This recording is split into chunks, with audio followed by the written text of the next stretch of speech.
ইরানের ভূগর্ভস্থ ক্ষেপণাস্ত্র ঘাঁটি নিয়ে নতুন করে চাঞ্চল্য তৈরি হচ্ছে আন্তর্জাতিক মহলে। সাম্প্রতিক হামলার পর ধ্বংসের দাবি থাকলেও নতুন স্যাটেলাইট ছবিতে উঠে এসেছে ভিন্ন চিত্র। একই সাথে ইরানের সামরিক অবকাঠামো নিয়ে দেখা দিয়েছে নতুন প্রশ্ন।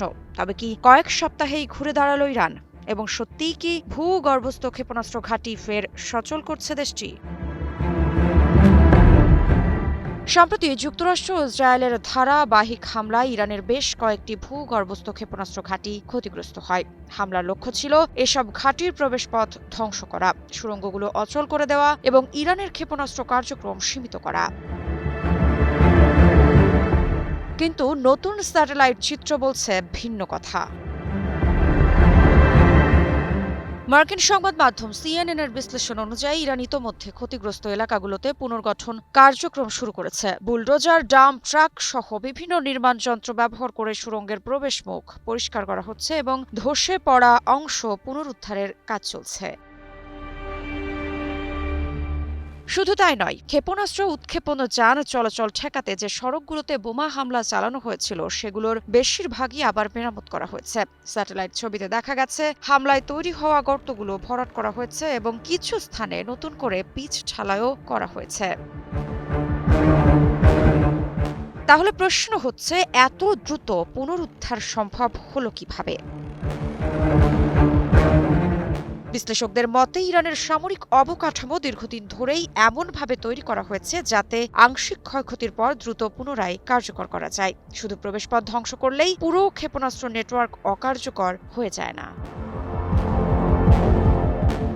যুক্তরাষ্ট্রভিত্তিক James Martin center for non proliferation স্টাডিজের গবেষক স্যাম লেয়ার জানিয়েছেন, ইরানের কাছে এখনও উল্লেখযোগ্য সংখ্যক ক্ষেপণাস্ত্র মজুত রয়েছে। নতুন উৎপাদন বন্ধ থাকলেও বিদ্যমান মজুত ব্যবহার করে তারা দীর্ঘ সময় ধরে হামলা চালানোর সক্ষমতা ধরে রাখতে পারে।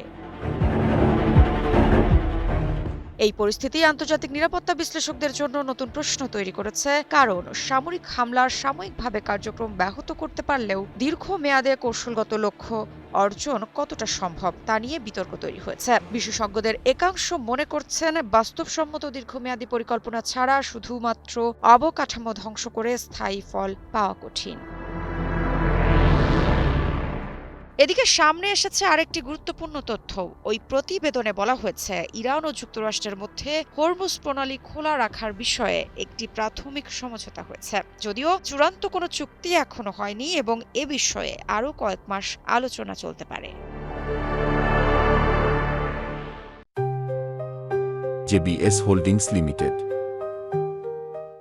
বিশ্বের জ্বালানি সরবরাহের অন্যতম গুরুত্বপূর্ণ এই সমুদ্রপথ নিয়ে যে কোনো সিদ্ধান্ত আন্তর্জাতিক বাজার ও আঞ্চলিক স্থিতিশীলতার উপর বড় প্রভাব ফেলতে পারে। এখন সবচেয়ে বড় প্রশ্ন, ইরান কি খুব দ্রুত আবার পূর্ণ সক্ষমতায় ফিরে আসছে, নাকি এটি শুধুই ক্ষতিগ্রস্ত অবকাঠামো মেরামতের একটি সীমিত প্রচেষ্টা? মৃত্তিকা সিনহা, বিশ্বাস, নিউজ 24।